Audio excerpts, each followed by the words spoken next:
internacionals de tot, sí, de tot. Inclús ara darrerament ha tingut un premi al Congrés Mundial de Radiologia a Chicago, bueno, és el RSNA, no? Sobre ressonància, la seva gran... La ressonància és lo Déu, vull dir... I el bo que té és que això que es parla ara del pas, doncs ell sempre va un pas per davant de la resta dels radiòlegs. I és un gran impulsor, perquè tot el que ell avança ho transmet aquest coneixement a la resta. Vull dir que això, bueno, per nosaltres és una gran figura. És impressionant disposar de tot. No m'enrotllo gaire més, us deixo amb ell i després ja farem els preguntes. Vale? Vinga. Bueno, molt bon dia. En primer lloc, agrair a en Joaquim que m'hagi invitat. Jo el que... Quan em demanen precisament de parlar, com és el cas d'avui, començarem a parlar de la ressonància de pròstata i després de la ressonància de cos sencer. Són dues aplicacions que, potser per la gent que no estigui molt posada, com ell ara estava comentant, com si fos una exploració molt avançada. Però, potser sí que és una mica avançada, però són exploracions que una mica el problema és que t'hi has de dedicar a implantar-les.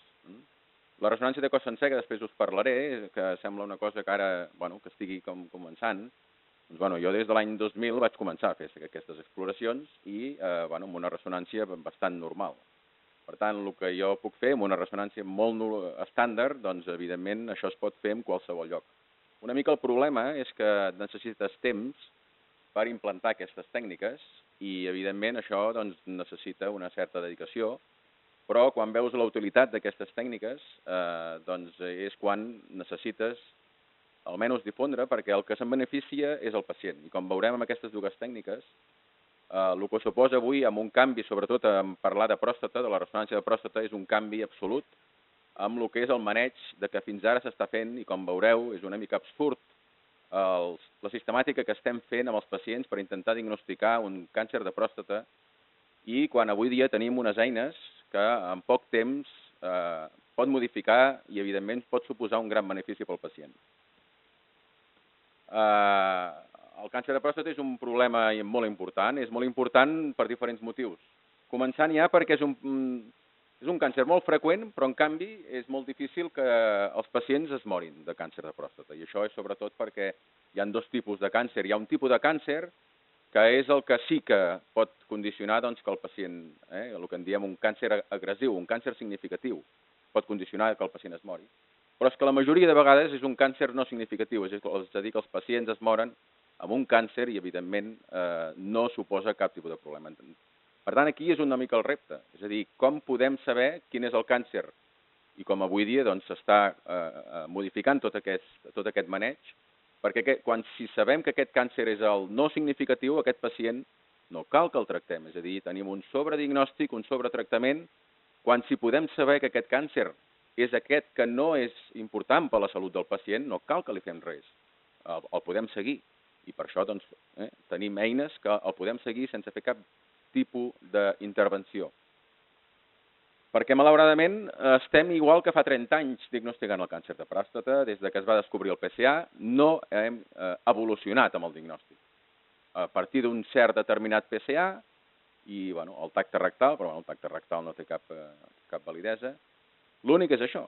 A partir que tens un PSA més o menys que pot ser sospitós, aquí comença a posar una agulla o la mateixa agulla, com a mínim en 6, 8, i si l'encerto l'endevino i, si trobes el càncer, i com, evidentment, els resultats amb aquesta sistemàtica des de fa 30 anys, és l'eficàcia, com veieu, en aquest cas, molt limitada, que no arriba ni al 40% de poder detectar un càncer de pròstata amb aquesta sistemàtica. Tot això està fent que moltes biòpsies siguin negatives, evidentment, perquè es tracta d'anar a veure si un encerta si pot localitzar un càncer. I sí que hi ha hagut millores i hi ha, evidentment, no només és el PSA total, sinó que hi ha una sèrie de variants del PSA que pot condicionar, evidentment, de millorar per seleccionar aquests pacients que es puguin ser tributaris d'aquestes biòpsies, però tot així les coses són d'una ineficàcia absoluta. Des de fa uns anys, la ressonància magnètica hem vist que podem detectar el càncer. I el més important és que intentem només detectar el càncer significatiu, com després veurem. I això ho fem amb una ressonància magnètica que, a més de donar-nos la informació morfològica, de veure, doncs amb ressonància, que aquesta és una mica el gran avantatge de la ressonància, perquè la ressonància no només ens aporta morfologia, ens aporta també informació molecular, com després veurem. I, per tant, això és una informació que va més enllà de l'estricta morfologia. I aquesta és la informació que intentem aplicar per millorar, sobretot per millorar aquest maneig de lo que és el diagnòstic. Us poso un exemple de fa uns mesos. Aquest pacient, l'uròleg em demana una ressonància de pròstata. Fixeu-vos que aquest pacient no té cap biòpsia, és a dir, que està una mica a fora de lo que normalment es fa. Però, ja com que és un uròleg que ja fa molts anys que jo treballo amb ell, doncs, i l'uròleg ja quasi sap que té un càncer. Per què? Perquè fa un any aquest pacient té un PSA de 3,6 i quan el torna a visitar al cap d'un any, el PSA és de 7,4, és a dir, que ha doblat el PSA. En aquest cas, ja aquest pacient té un alt risc. La sistemàtica normal seria doncs, fer unes biòpsies i, si l'encerto l'endevino, ja si localitzem. Però, l'uròleg, doncs, el que em demana és una ressonància i simplement amb aquestes dues imatges ja tenim localitzat el càncer. Això són dues imatges, són dues seqüències amb ressonància, que són les que vaig a localitzar. Però, evidentment, a part de la pròstata, doncs, valorem amb aquesta exploració tota la pelvis i doncs, ja amb aquesta gran sospita de càncer, que a més ja estic veient que té infiltració de la vesícula seminal, i a la pelvis també estic veient que la branca púbica dreta també està infiltrada, que també m'ho corrobora doncs, amb aquesta seqüència, que em dona informació molecular, que és la difusió, que em dona molta informació.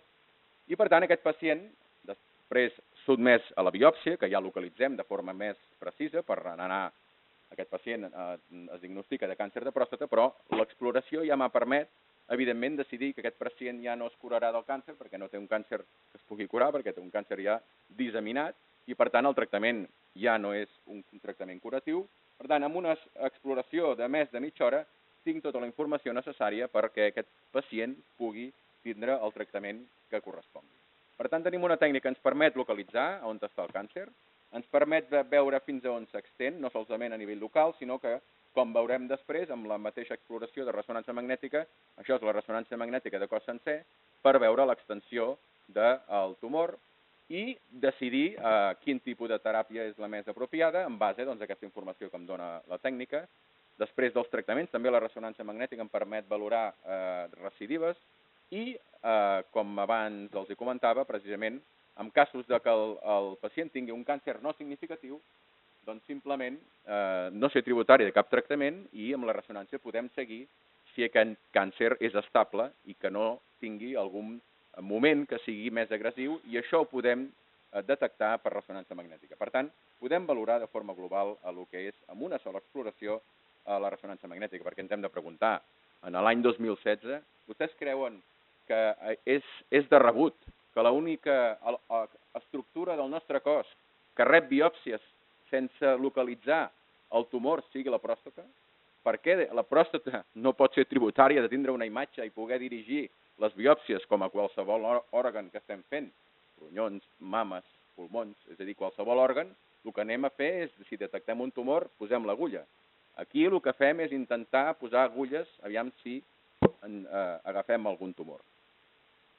Per tant, el que anem a veure és que avui disposem no solament de la tècnica, sinó que tenim una estandardització, tenim una guia, que és el que es coneix com la guia Pirrat, probablement amb el tema de la mama ja fa més anys i hauran sentit la guia Pirrat, que en aquest cas és una estandardització en l'informe de l'exploració de la mamografia, doncs en aquest cas hem implantat el que és la guia Pirrat de la ressonància magnètica per fer la tècnica, però també, a més, per informar de forma que puguem decidir quin és el grau de sospita que té aquesta exploració, veurem la utilitat en estadificació i després en monitoritzar, en aquest cas, els pacients.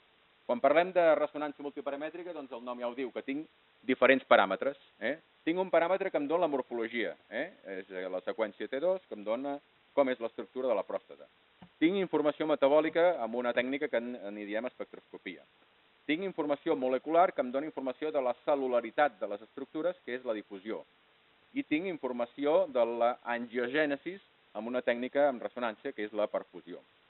Però tot això, que podria ser relativament complexa i llarg de fer, és aquí on no necessitem tota aquesta informació i simplement, com hem vist en el primer exemple, amb 2 tipus d'informació és absolutament necessari i suficient, no necessito tanta informació, amb aquestes 2 informacions, morfologia i la difusió, per diagnosticar avui en dia el càncer de pròstata. És el que en diem aquesta guia PIRATS, que implantada des de ara fa justament un any, al gener del 2015, amb consens tant amb les societats americanes com les societats europees, el que hem fet és estandarditzar la tècnica, és a dir, que tothom fem una tècnica homogènia i que l'informe sigui estructurat perquè parlem tots el mateix llenguatge, perquè indiquem quin és el grau de sospita que aquest pacient té un càncer i, segons aquest grau de sospita, sigui indicat de fer biòpsia o no fer biòpsia. És a dir, que no tots els pacients tinguem que fer biòpsia, que és una mica estalviar precisament aquestes biòpsies innecessàries que hem comentat al principi. És una eina, aquesta guia, que també ens serveix des d'un punt de vista de nosaltres mateixos, dels radiòlegs, perquè reduïm aquesta variabilitat, que tots interpretem d'una forma uniforme aquesta exploració i que, evidentment, l'uròleg, l'oncòleg, el clínic que ens demana aquesta exploració, que nosaltres li donem la informació necessària de si aquest pacient és tributari o no de ser sotmès a biòpsia amb la categorització que facilitem amb aquest PIRATS. Podem elaborar totes aquestes dades que ens permet després explotar-les i això pot ser útil a nivell d'investigació. En definitiva, es tracta de proporcionar una eina de millor qualitat del que fins ara estàvem proporcionant i al final el que ens devem i que el benefici s'entén que objectivar és el propi pacient. Per tant, que parlem tots el mateix llenguatge. Que si jo vull dir que té un grau de sospita, que el clínic interpreti que és realment una sospita i a on està localitzada, perquè tindrem que dirigir, com hem vist en l'exemple, a on està. I per això també hem elaborat un mapa, per entendre's, de la pròstata, perquè puguem ubicar a segments, similar a el que fem amb els quadrants de la mama, doncs en aquest cas, amb diferents segments de les diferents àrees de la pròstata. És a dir, que l'objectiu, com els he comentat també al principi, l'important és detectar aquest càncer significatiu, i aquest és l'objectiu. I aquest és un càncer d'un grau de diferenciació superior o igual a 7 i amb un volum superior a 0,5 centímetres cúbics. I el que definim són 5 tipus de categories. Similar a la mama, la 1 i 2 és baixa sospita de que el pacient té càncer. En aquest cas pot ser que no sigui necessari, evidentment, fer biòpsia. És a dir, ens podem estalviar la biòpsia quan sigui de baixa probabilitat de que el pacient tingui un càncer significatiu. Quan tingui una categoria 4-5, doncs en aquest cas té alta sospita i aquí estaria indicat realment. El PIRATS 3, com sempre, igual que la mama, aquí és relativament indeterminat. També fem una valoració de cada una de les 2 seqüències que hem comentat, del T2 i de la difusió, que són les que em basaré per fer la meva valoració final del grau de sospita. Alguns aspectes des d'un punt de vista clínic són importants. Moltes vegades, quan anem a fer una ressonància, sempre demanem si té una biòpsia feta o no, i sempre hi ha una certa discussió en dir si un pacient s'ha fet una biòpsia, si es pot fer la ressonància, quant temps té que esperar. Doncs depèn, perquè si el pacient té una molt alta sospita de que té un càncer i s'ha fet una biòpsia, és a dir, si anem a detectar un càncer, és igual el temps, perquè el que de vegades ens modifica una mica és l'hemorràgia que té després de la biòpsia que ens pot interferir. Però per detectar un càncer significatiu no hi ha problema, en aquest cas, que tingui canvis d'hemorràgia després de la biòpsia. Per tant, si es tracta de detectar el càncer, com aquell que diu, demà mateix pot fer una ressonància, no hi ha problema. El que sí que si faig una ressonància perquè ja sé que té un càncer, se l'he fet una biòpsia i ara vull estadificar el càncer. Aquí sí que l'hemorràgia de la glàndula em pot interferir perquè em pot sobreestadiar i per tant aquí tinc que demorar com a mínim 6 setmanes perquè l'hemorràgia ja s'hagi i no em doni interferència a la meva valoració. Per tant, demorar una ressonància després d'una biòpsia? Bé, depèn de quina és la indicació. Si és per diagnòstic, no cal demorar. Si és per estratificació, sí que cal demorar. No es necessita cap tipus de preparació estricta, sí que, per suposat, necessitem tota la informació perquè és absolutament necessari l'últim PSA, que és el més important, i sobretot aquesta evolució, perquè ja sabem que més enllà d'un PSA estricte, l'important moltes vegades és precisament com ha modificat aquest PSA, perquè ja sabem que és poc específic el valor del PSA, sobretot perquè augmenta a les hipertròfies. Necessitem, si es tracta de fer una estadificació, doncs quin tipus de glisson té, quan és el percentatge, en aquest cas, que té el càncer en els cilindres. Evidentment, si ha rebut un tractament i es tracta de veure si té una possible recidiva, necessitem saber quin tractament ha rebut. I com els deia abans, simplement amb dues seqüències és absolutament suficient. I a més, depenent de la seqüència, és on jo vaig a valorar la zona de la pròstata. És a dir, per la zona perifèrica de la pròstata, la meva valoració és únicament amb la seqüència de difusió. És a dir, la meva determinació del meu criteri de difusió és el que em determinarà si té baixa sospita o alta sospita. I per la zona transicional, que és la zona de la hipertròfia de pròstata, em baso simplement amb la seqüència T2 i que és la que em dona, evidentment, el meu grau definitiu de sospita de que pugui tindre un càncer. És a dir, que amb dues eines, amb ressonància, és absolutament suficient per diagnosticar i avui en dia, fins i tot el contrast, és poc útil per determinar la sospita d'un càncer. És a dir, que tenim avui en dia una tècnica amb ressonància que és eficaç perquè està, tot i la seva variabilitat, però fins a quasi més d'un 90% d'un valor predictiu negatiu, és a dir, poder descartar que aquest pacient té un càncer clínicament significatiu. En menys de mitja hora tenim la tècnica suficient per poder diagnosticar-la i, com hem dit, i amb una estandardització per la seva valoració. Diferents estudis, evidentment, és eficaç, i diferents estudis, sobretot analitzant amb peces de prostatectomia, que és on es valora especialment la pròpia eficàcia, com poden veure, variabilitat de resultats. Per què? Perquè les diferents tècniques, fins que no s'ha implantat aquesta uniformitat amb la tècnica, doncs hi ha variabilitat, ja sigui amb la lectura, o fins ara hi ha hagut, tant amb la lectura, aquesta també és una de les dificultats que hi ha hagut fins ara en poder implantar aquesta tècnica, la falta d'estandardització, i això doncs dona tots aquests resultats d'àmplia variabilitat. Però fins i tot, anant al pitjor dels resultats que s'han publicat, hi ha una doble, 3 vegades més d'eficàcia utilitzant la ressonància amb els pitjors dels resultats, això. Doncs clar, fixem-nos amb la utilitat que podem tindre quan, si a més, com ara doncs, tenim, perquè tots aquests resultats és abans d'implantar l'estandardització del PIRAX. I ja doncs, les pròpies guies s'adapten, l'última guia europea urològica precisament ja recomana pacients amb biòpsies prèvies negatives i el PSA augmentat, doncs la ressonància ja està plenament indicada. On aquí hi ha doncs, el gran debat és si abans de fer la biòpsia doncs, cal o no fer la ressonància, i aquest és el debat doncs, que avui està però els resultats i les sèries ens estan mostrant. D'entrada es detecten un alt percentatge més de càncer significatiu. I, a més, el que deixes de detectar, que és l'important, és a dir, deixar de sobrediagnosticar, perquè si sobrediagnostiquem, sobretractament. Per tant, el que fem és deixar de diagnosticar tots aquests càncers que no són necessaris. No fa gaire, una sèrie extensa, més de 1.000 pacients. Van dividir aquests més de 1.000 pacients en dos.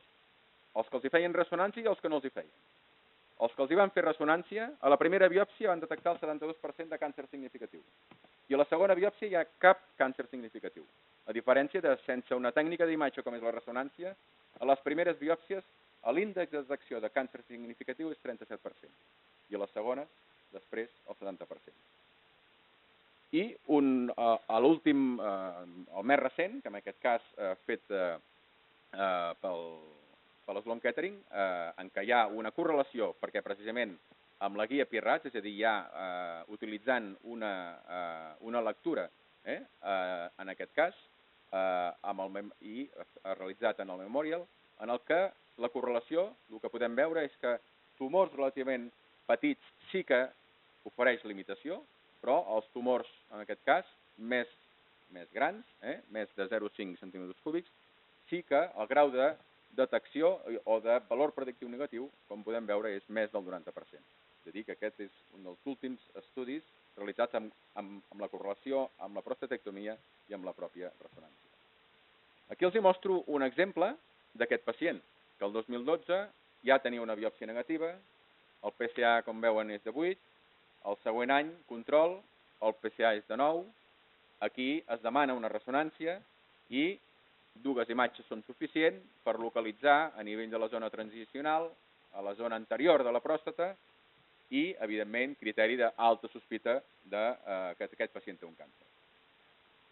Evidentment, a l'informe, a part d'oferir que aquest pacient és tributari d'una biòpsia i a on s'ha de fer, doncs aquí és on el radiòleg té que dibuixar a on està. Per què? Perquè després hem de fer aquesta fusió cognitiva i, com a mínim, doncs, posar l'agulla on hem valorat que es tractava d'una sospita de càncer.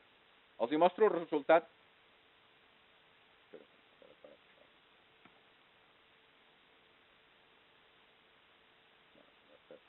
Tanquem i tornem a obrir.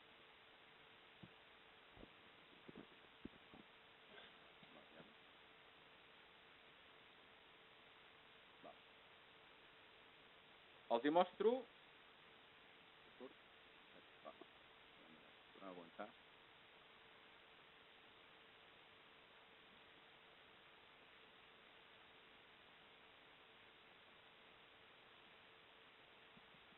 Els hi mostro el resultat d'anatomia patològica. El patòleg, com poden veure, en el lòbul prostàtic esquerre, les biòpsies que s'han fet, no hi ha malignitat. Les biòpsies dretes, no hi ha malignitat. Per tant, aquest pacient, si haguessin fet la sistemàtica habitual que s'està fent i que... doncs aquest pacient torna a tindre una biòpsia negativa. El que passa que, esclar, aquí hem fet una biòpsia de més i l'hem localitzat, la biòpsia que està dirigida a on és la sospita, doncs, evidentment, aquí té un càncer. Aquest és el gran canvi en el paradigma que s'està implantant precisament utilitzant aquesta tècnica d'imatge. No utilitzant no només amb el diagnòstic, sinó amb l'estadificació i també les guies ja estan recomanant, per suposat, poder tindre una tècnica d'imatge, sobretot amb pacients amb el risc intermedi i sobretot amb alt risc. Aquí són el grup de pacients on més es poden beneficiar de ser sotmesos a una tècnica d'imatge abans de decidir quina és la teràpia. Ja sigui per confirmar en pacients que estiguin en vigilància activa, és a dir, pacients que tinguin un grau baix de Gleason, pacients que tinguin que ser sotmesos a teràpies focals o, evidentment, a cirurgia per valorar quins són els marges. Aquí els poso un exemple d'un pacient que es va demanar la ressonància perquè, evidentment, el resultat de l'anatomia patològica no era concordant amb el seu PSA, perquè un càncer no significatiu d'un Gleason 6, és a dir, que aquest càncer no és significatiu. En canvi, té un PSA realment molt elevat. I la imatge, evidentment, ens confirma que és un càncer molt agressiu perquè això és el càncer que està infiltrant absolutament a les vesícules seminals. És a dir, quin és aquest càncer? Bé, aquest càncer va ser una de les biòpsies d'aquest càncer no significatiu, però és que en aquest cas la biòpsia no va agafar precisament el que és el càncer significatiu. Per tant, evidentment, que aquí és on hi ha un problema. Aquest pacient, fixi's, amb un PSA de 9, moderat, amb un càncer relativament ja una mica més significatiu, i la ressonància em permet localitzar que a simple vista podria ser localitzat. Però per això és important fer una estadificació de tota la pelvis. I de forma molt subtil, però el sacre està infiltrat. Per tant, el canvi de tractament és absolut. El que probablement era una prostatectomia, evidentment aquest pacient ja té infiltració a nivell os i per tant la decisió terapèutica és absolutament diferent. A nivell d'extensió extraglandular, també, sobretot en pacients que tinguin un risc elevat, ens basem en criteris morfològics de quan el càncer surt per fora de la glàndula, és a dir, quan ja té un T3 per diferents signes que utilitzem, que tampoc és el moment. En quant als ganglis, aquí sí que no tenim una aportació significativa, és a dir, que de moment l'únic paràmetre que ens basem és el mateix que hem estat fent sempre, abans ho fèiem amb TAC, doncs ara amb ressonància, que és la mida del gangli, és a dir, realment els resultats són de poca eficàcia perquè són molt poc específics la nostra fiabilitat en valorar infiltració dels ganglis, tant sigui, en aquest cas també amb ressonància. I a nivell d'extensió de metàstasis, també les noves guies ja incorporen a la ressonància, tot i que la inclouen en el mateix nivell que tècniques que no serveixen, però fins i tot després de recomanar que aquí es pot fer servir qualsevol tècnic, però és un error, perquè si després ens llegim la guia, el següent paràgraf fins i tot diu que la ressonància de cos sencer és la tècnica més sensible i fins i tot l'equiparen igual que la tècnica que podria ser la més útil, que és el PET-TAC amb colina, i com després veurem, doncs tenim una tècnica absolutament eficaç per valorar extensió a nivell. Fixeu-vos aquest pacient que té càncer de pròstata, que li faig una ressonància de cos sencer per veure tota la infiltració que tinc de tota la columna, i això és la ressonància de cos sencer, que a més puc veure la infiltració òssea de tota la pelvis, els ganglis, que s'extenen fins a nivell mediastínic i supraclavicular d'aquest pacient que té un càncer de pròstata, que abordarem després amb la següent xerrada de la ressonància de cos sencer per valorar. I per últim, pacients que han estat sotmesos a diferents tractaments, prostatectomia, radioteràpies, bloquejos hormonals, teràpies focals, doncs arriba un moment que el pacient és el que se n'hi diu fracàs bioquímic. El fracàs bioquímic és perquè el PSA s'aixeca. El fracàs bioquímic no vol dir que tingui recidiva, però hem de saber, té recidiva o és perquè està augmentat per alguna altra causa? Bé, a més, el fracàs bioquímic també depèn aquest nivell del PSA depenent de quina tècnica o de quina teràpia ha fet. Si després d'una prostatectomia el PSA s'aixeca a 0,2, doncs es considera que ja té un fracàs bioquímic. Evidentment, si té radioteràpia, doncs el nivell de PSA és diferent perquè es considera quan augmenta 2 punts del PSA basal més baix que ha tingut després de la radioteràpia. És a dir, depenent de quin és el tractament i de quin és el PSA, considerarem que té un fracàs bioquímic.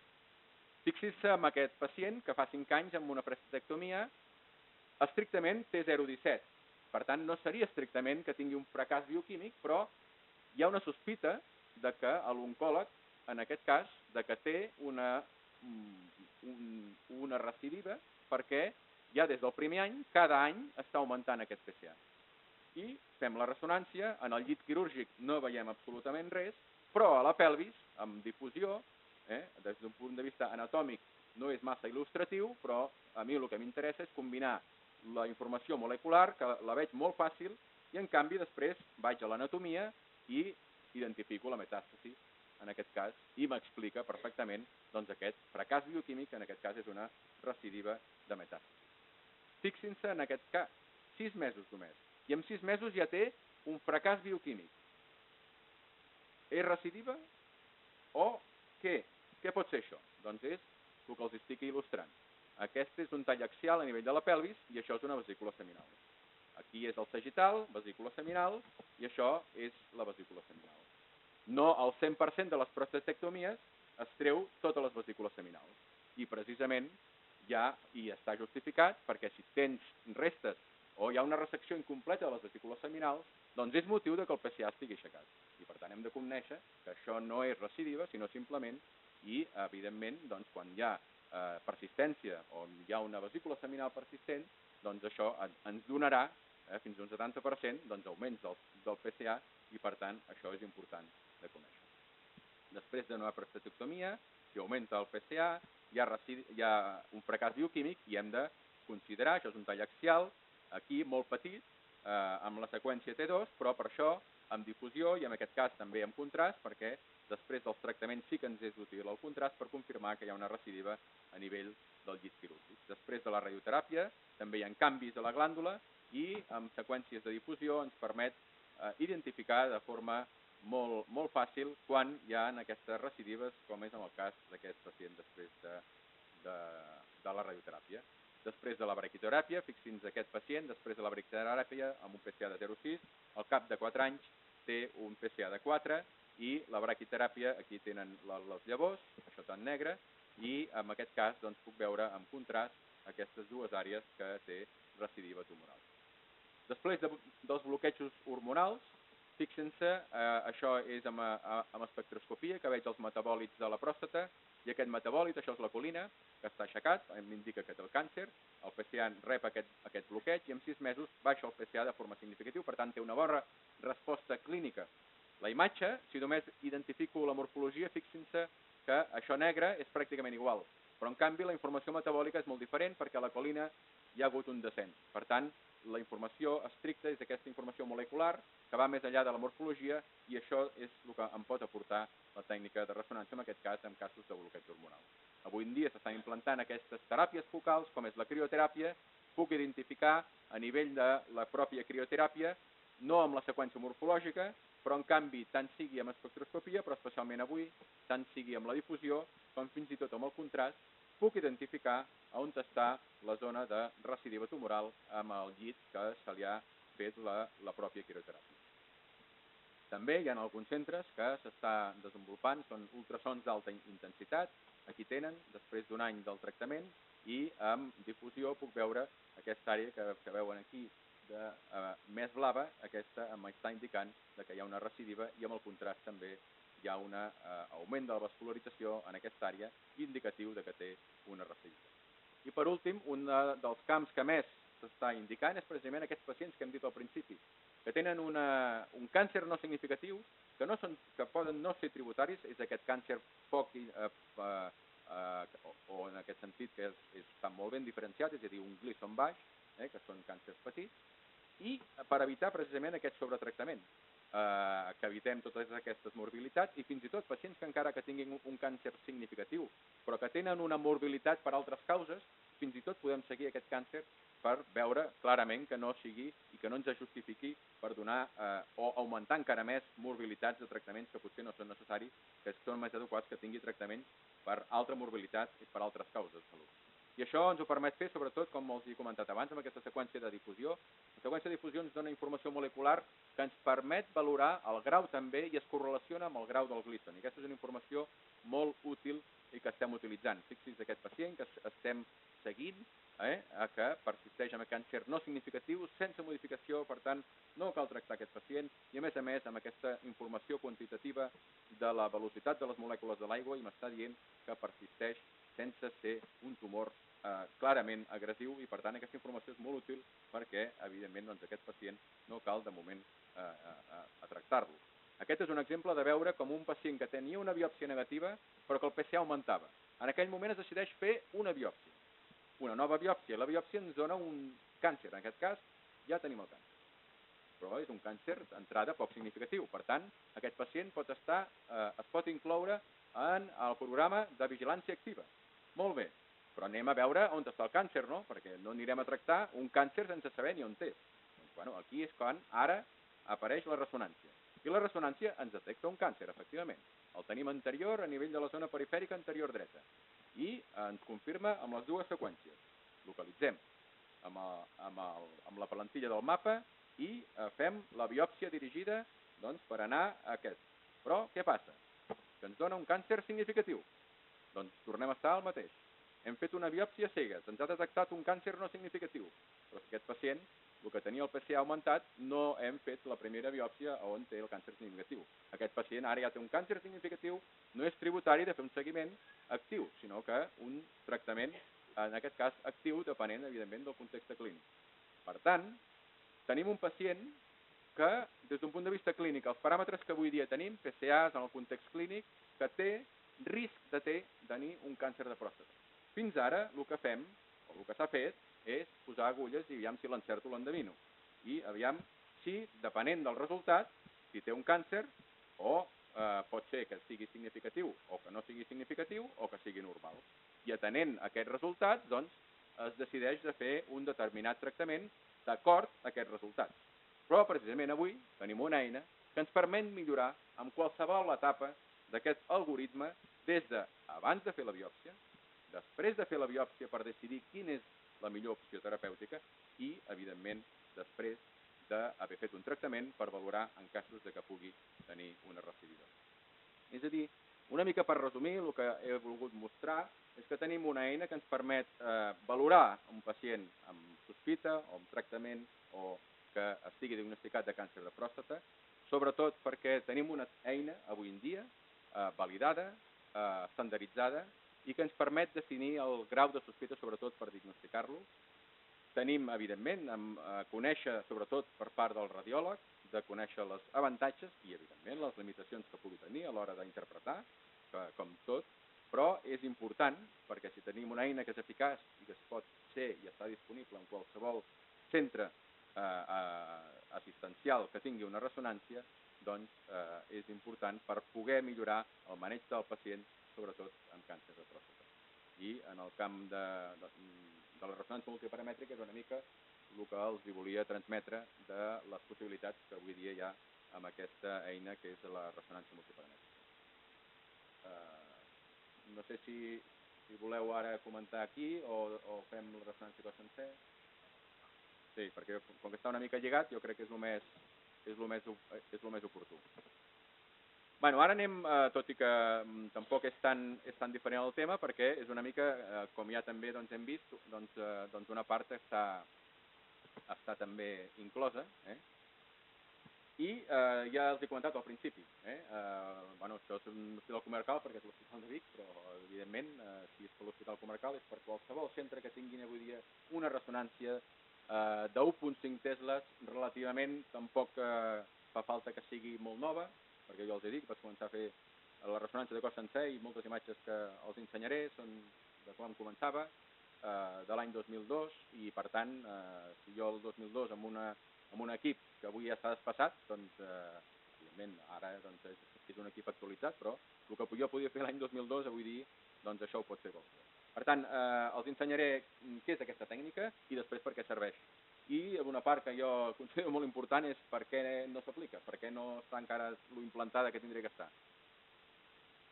Una tècnica de cos sencer, doncs, avui en dia tenim diferents tècniques des d'un punt de vista d'imatge i des d'una seriada òssia, no deixa de ser una prova per veure tot el cos, gamografies, tacs, ressonàncies i PETs. I aquest és el ventall de possibilitats que ens pot donar i ens dona molta informació en qualsevol etapa de qualsevol malaltia, detectem, diagnostiquem, planifiquem, seguiment. Però quin és el problema? El problema és que cada una té diferents característiques, radiació, no radiació, cost, és a dir, que hi ha diferents components que és el que fa que ens dificulta moltes vegades saber quina és la tècnica que puc demanar o quina és la tècnica útil. És a dir, que aquí hi ha diferents factors. Però el que sí que és veritat és que tenim una tècnica, qualsevol equip, com els deia, que té una ressonància, avui és capaç de fer el que ara veurem.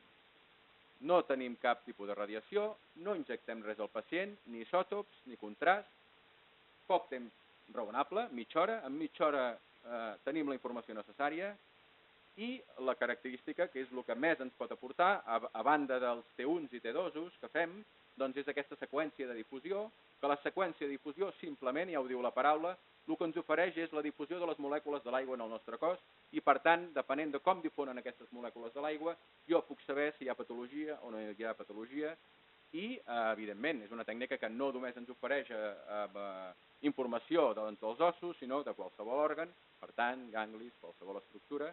És una tècnica de provada i fiabilitat i, com veurem, no solament pels propis resultats, sinó avui en dia l'evidència científica és absolutament i com veurem els resultats més actuals, equiparable a qualsevol estudi pràcticament del PET. Un dels avantatges és això, és que tenim informació qualitativa i quantitativa. I aquesta és una mica de les equiparacions que es pot fer, evidentment, amb el PET, perquè sempre els oncòlegs, quan rebeu el PET, i sobretot en pacients que han sigut sotmesos a quimioteràpia, el primer que anem a mirar és com està el suc. Si el suc ha baixat o el suc ha pujat.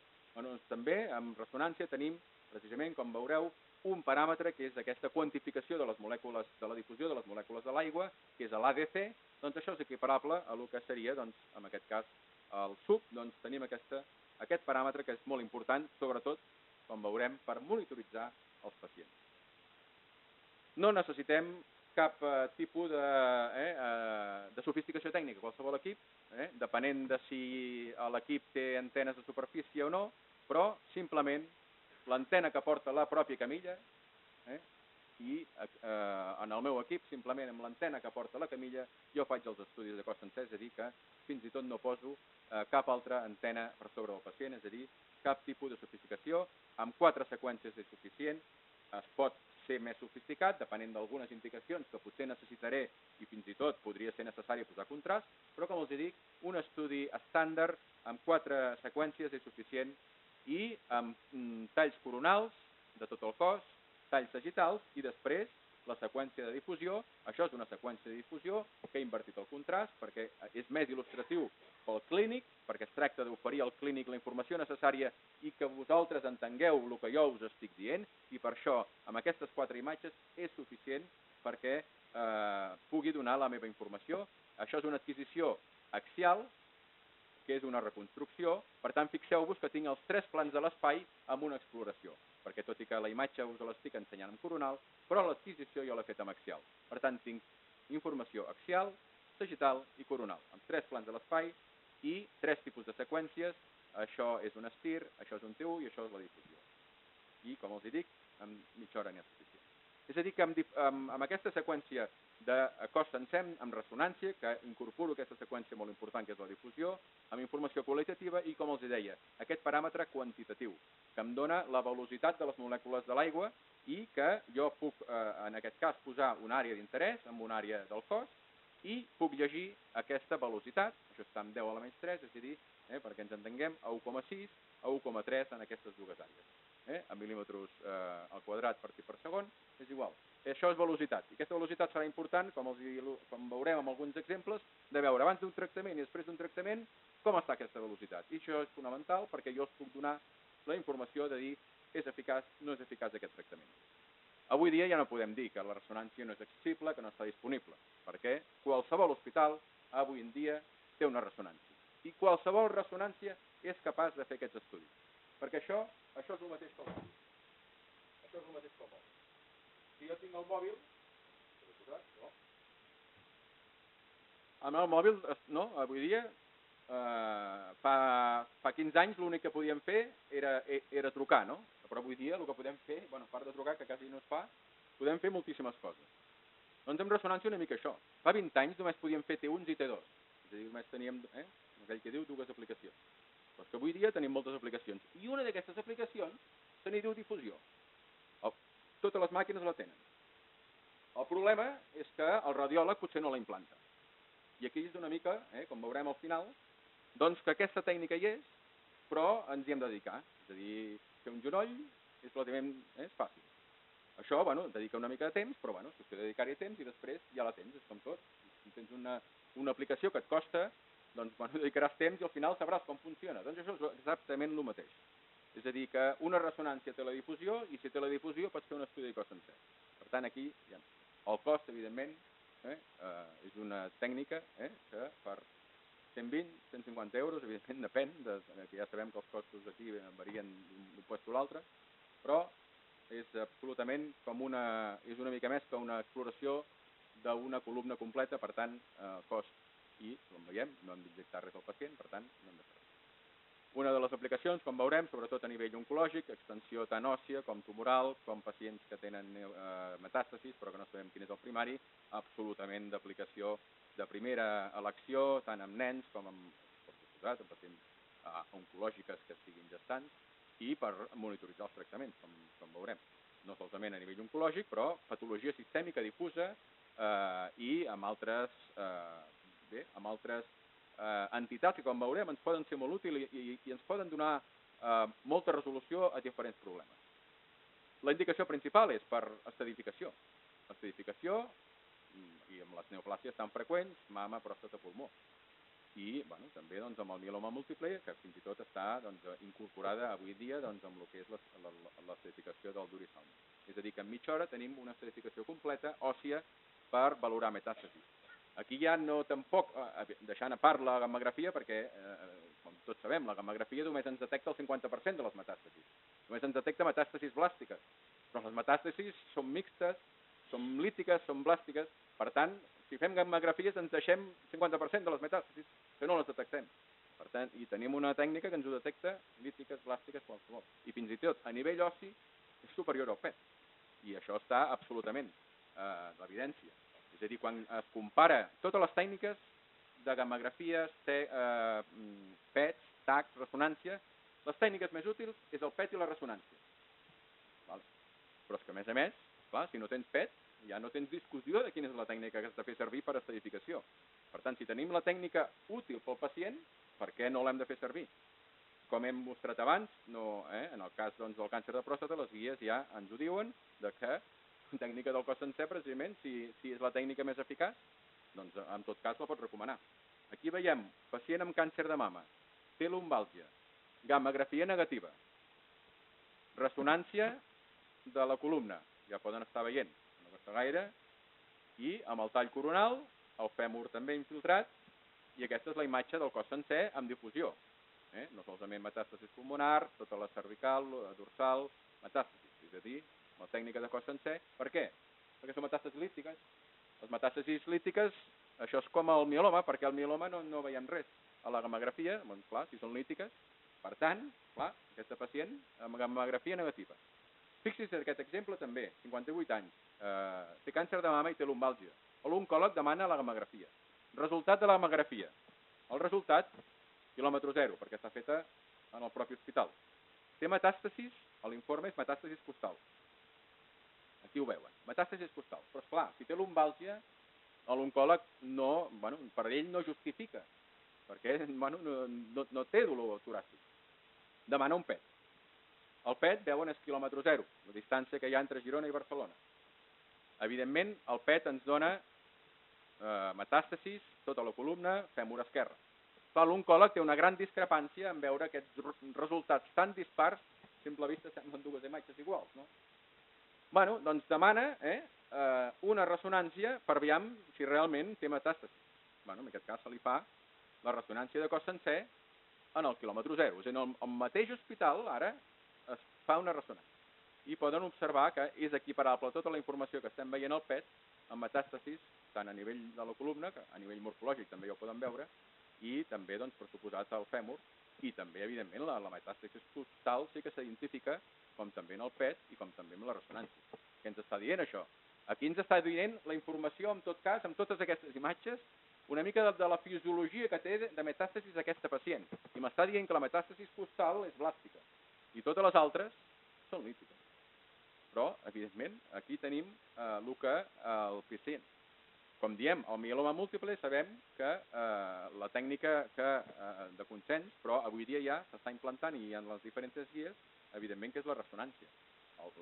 La ressonància o el PET, però evidentment, si tenim la ressonància al nostre abast, doncs podem veure tota la infiltració, com poden veure en aquest cas de mieloma múltiple, i amb la ressonància, amb aquesta reconstrucció també sagital, infiltració de tot l'estèrnum, és a dir, que no queda moll d'os íntegre. Fixis, això és el recent guia de càncer de pròstata que hem aprovat justament al desembre en el Trueta d'estadístiques de càncer de pròstata en general, però els hi dono, aquesta és la imatge del protocol que a partir d'ara estem fent servir. És a dir, pacient amb estadificació que necessitem valorar amb càncer de pròstata que té un risc elevat, doncs evidentment, a part de ressonància multiparamètrica, si no la té, però estadificació amb estudi de cos sencer.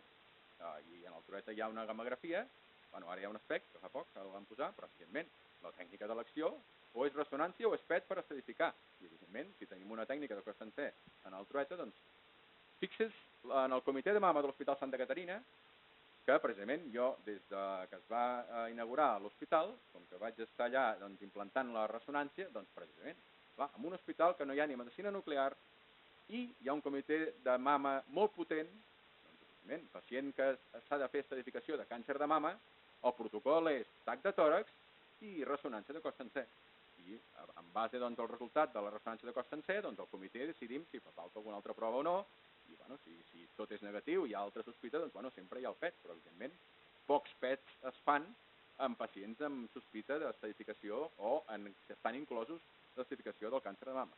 És a dir, que la tècnica està en l'hospital i s'ha d'aplicar.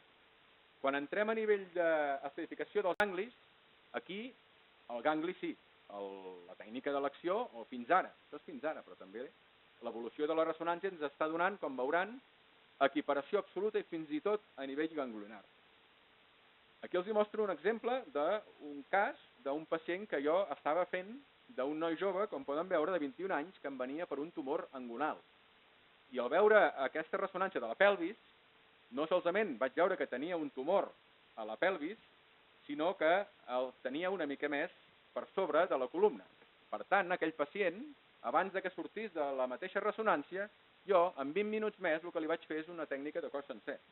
I no solament, malauradament, tenia un tumor de la pelvis, sinó el que tenia eren molts ganglis, i per tant, amb la ressonància de cos sencer, ja com a mínim ja es pot valorar estadificació, evidentment, el diagnòstic després de linfoma, però aquí ja em va proporcionar tindre una tècnica d'estadificació en el cas de linfoma. I com avui les coses també ja s'estan modificant. Fixi's en aquest estudi recent a nivell de linfoma pediàtric, que fins ara la tècnica d'elecció és el PET pel linfoma, però fixi's, així a nivell pediàtric, no solament a nivell dels ganglis, la correlació entre el PET i la ressonància és equiparable. A nivell dels ganglis, el que fins ara era una mica la tècnica d'elecció, però és que ja els estudis recents, i avui en dia precisament incorporant aquesta eina que és la difusió, podem veure que no solament extraganglionar, que aquí ja sabem que l'eficàcia és bona, però fins i tot a nivell ganglionar la tècnica ens ofereix una eficàcia absolutament considerable. I cas del dia a dia, estadificació del càncer de pulmó, que sabem que el PET és la tècnica d'elecció per fer una estadificació completa a nivell ganglionar, a nivell medicínic. Però fixin-se aquest últim estudi. Comparen les tècniques estrella, que fins i tot encara no les tenim disponibles aquí, que és el PET ressonància. Ja està sortint, és a dir, la tècnica que unifica, són dues tècniques en una, PET i ressonància. Justament, pràcticament fa un any, l'únic centre que hi ha a Espanya, que és a Madrid, però vull dir que no el tenim disponible. Doncs molt bé, fixin-se la comparativa del TNM comparant les estrelles de les tècniques d'elecció d'estadificació. Poden veure que la primera és la ressonància. La ressonància, evidentment, amb difusió, quan parlem de ressonància de cos sencer. Doncs fixin-se, pel T no hi ha diferència, i fins i tot pel T, fins i tot superior a el que és el PET-TAC. Quan anem als ganglis, que és una mica el que encara semblava que no podíem aportar l'eficàcia igual que el PET-TAC, doncs aquí ho tenen. En aquest cas, fins i tot, l'eficàcia superior al PET-TAC. I l'extensió a distància, aquí ja el resultat tampoc és diferent del que ja esperàvem, perquè a nivell d'extensió. Per tant, les coses, veiem que tenim una tècnica que ben aplicada ens estan oferint una eficàcia científica que és absolutament. Càncer de pulmó, s'ha intervingut, dolor lumbar, s'ha augmentat, què pot passar? Metàstasis, el fetge, no? Doncs en una mitja hora tenim tota l'afectació de la columna, tot el fetge infiltrat, metàstasis hepàtiques, i, per tant, podem valorar-ho. Una altra situació, que tampoc és tan excepcional avui dia, i el cas que els hi poso, aquest pacient no venia per cap cos sencer. Aquest pacient venia per una simple columna lumbar de ressonància. Però, evidentment, l'exploració en les primeres imatges ja em dona informació de que el disc, problema no hi ha, problema hi ha el moll d'os, perquè m'està indicant que té un moll d'os que no és normal. Per tant, si sospito alguna cosa del moll d'os, doncs aquest pacient, abans de sortir, doncs ja li faig un estudi de tot el cos i en mitja hora el que tinc és, aquí tenen la difusió, fixi-se tot el moll d'os que està absolutament infiltrat i després, tant la biòpsia del moll d'os, va ser diagnosticat d'un mieloma múltiple, quan, evidentment, i esperable, que una gammografia que després li van fer, no sé per quins motius, però aquesta gammografia, evidentment, és absolutament negativa en un pacient amb aquest mieloma múltiple. Un altre exemple, aquest pacient em demanaven una ressonància de la pelvis. Per què? Perquè a urgències feia setmanes que anava coixa i la placa, van veure, i es veu clarament, aquesta lesió lítica a nivell de l'acetàbula esquerra i per intentar valorar aquest possible tumor a nivell de la pelvis. La primera imatge que va sortir, evidentment, ja el maneig o el diagnòstic ja, com a mínim, i no es tracta de caracteritzar un tumor, sinó que es tracta de valorar com s'extén, perquè aquí hi ha una extensió no solament del costat esquerre, sinó que veiem que el fèmur dret també està afectat.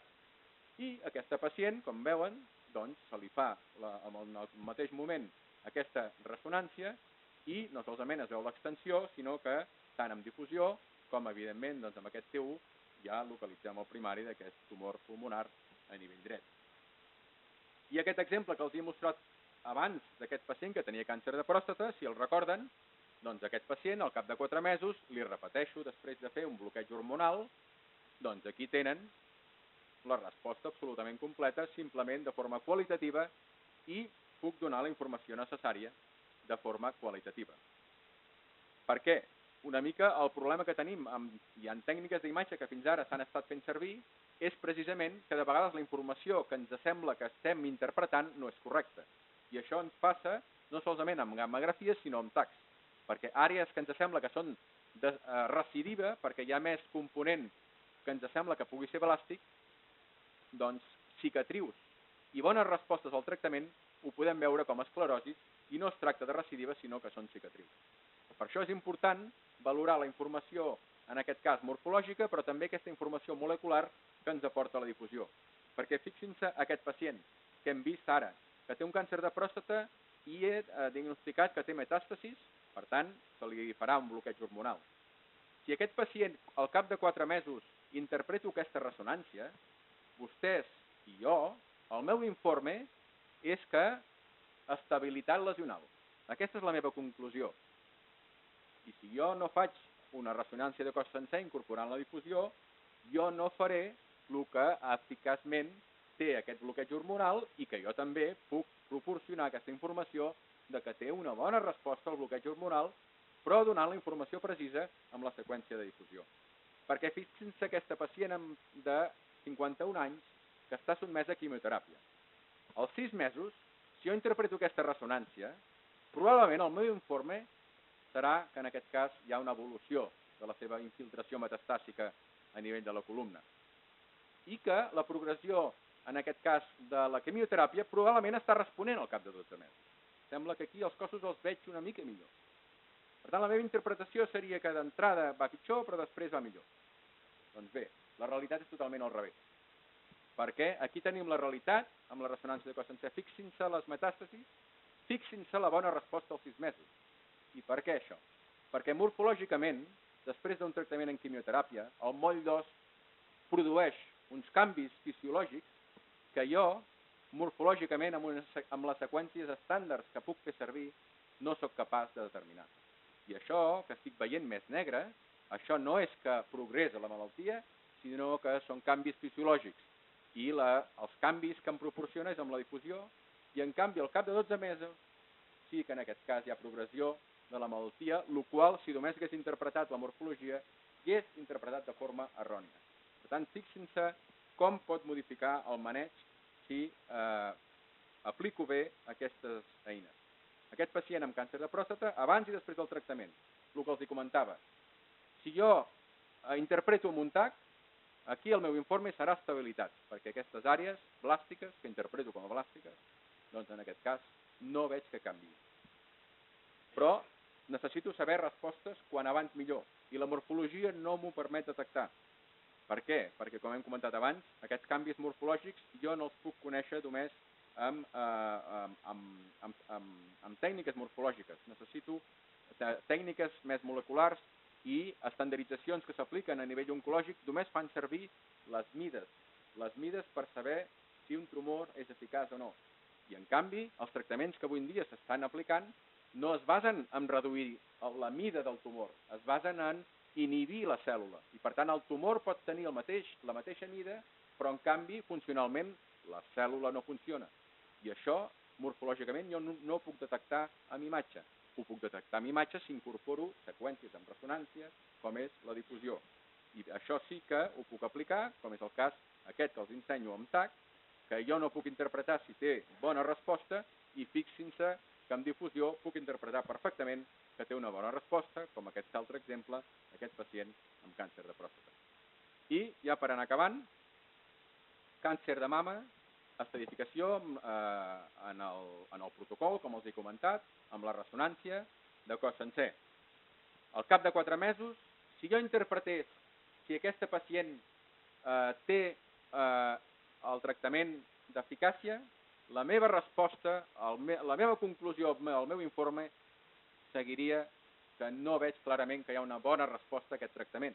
Pràcticament estic veient les mateixes lesions, fixen-se, aquí, en el fèmur dret també, pràcticament estic veient, i a nivell de la columna. Però fixin-se que diferent és veure-ho amb difusió, que és on està produint-se realment la bona resposta. Fixin-se la columna i fixin-se també tota la pelvis com està reduït de forma molt significativa.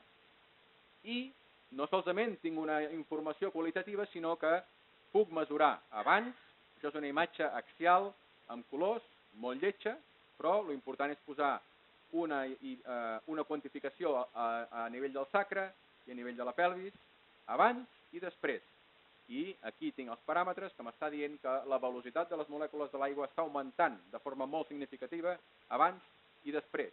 I per tant va d'acord amb aquesta interpretació qualitativa. És a dir que no solament amb aquestes àrees, sinó a nivell pediàtric i a nivell observen aquesta pacient embarassada amb aquest linfoma abans del tractament i després del tractament. I ja per acabar, altres aplicacions que ens poden ser de relativa utilitat en el camp de la infecció. Fixin-se aquest pacient de 7 anys amb anèmia de cèl·lules falciformes, que més enllà de diagnosticar si té osteomielitis o no, l'important és dirigir a on té l'àrea de més afectació, com és en aquest cas a nivell del genoll, per dirigir, per fer l'estudi microbiològic, per després diagnosticar com va ser el cas d'una osteomielitis. Casos de necrosis multisistèmiques, aquesta pacient alcohòlica, fixin-se les necrosis a nivell dels genolls, no solament dels genolls, sinó dels dos malucs i a més dels dos colzes. Ens podem trobar pacients que, les trompades, radiografies, i ens trobem imatges d'esclerosis. En un altre moment, això haguéssim fet seriades òssies. Pacients joves, no cal fer cap seriada òssia, simplement amb una interpretació podem veure com està ple d'aquestes petites imatges d'escleroses, com podem veure, al cap del fèmur, a nivell dels caps de l'húmer, és a dir, una osteopoiclosi sense més, una troballa casual, però que podem tranquil·litzar absolutament i sense cap tipus de radiació. Un camp que està començant a obrir sobretot és el camp de les artritis, sobretot amb una sola exploració podem valorar aquestes àrees inflamades i sobretot per monitoritzar. O les miocitis, aquí tenen un cas de miocitis, podem veure les àrees musculars que tenen més activitat per també poder dirigir després les biòpsies en el cas d'aquestes miocitis o per casos de síndromes vasculars, com fent estudis angiogràfics també amb ressonància, en aquest cas sí que posem contrast, evidentment, però també tenim aplicacions que ens poden donar molta informació. Ja per acabar, simplement que aquesta tècnica està en qualsevol ressonància, necessitem per part nostra que ens impliquem, sobretot, que estiguem motivats, que ens formem i que la sapiguem aplicar i que estiguem inclosos en aquests comitès perquè el tècnic la pugui també entendre de forma fàcil.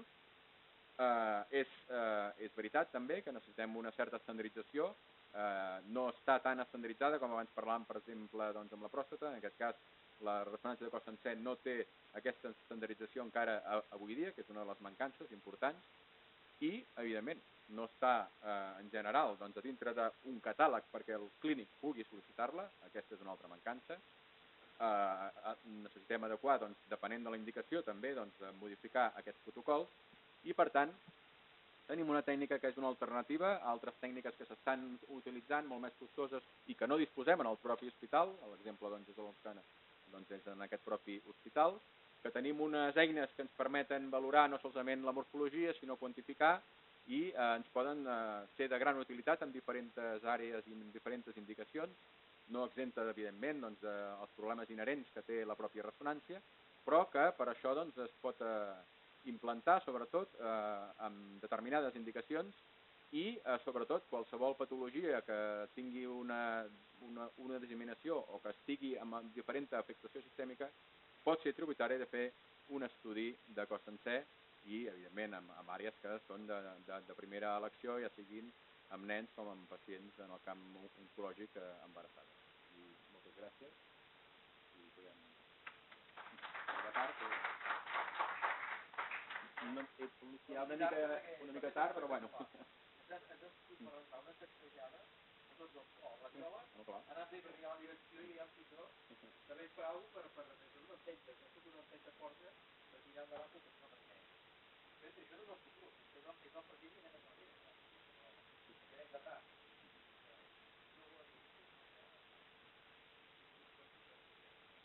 No,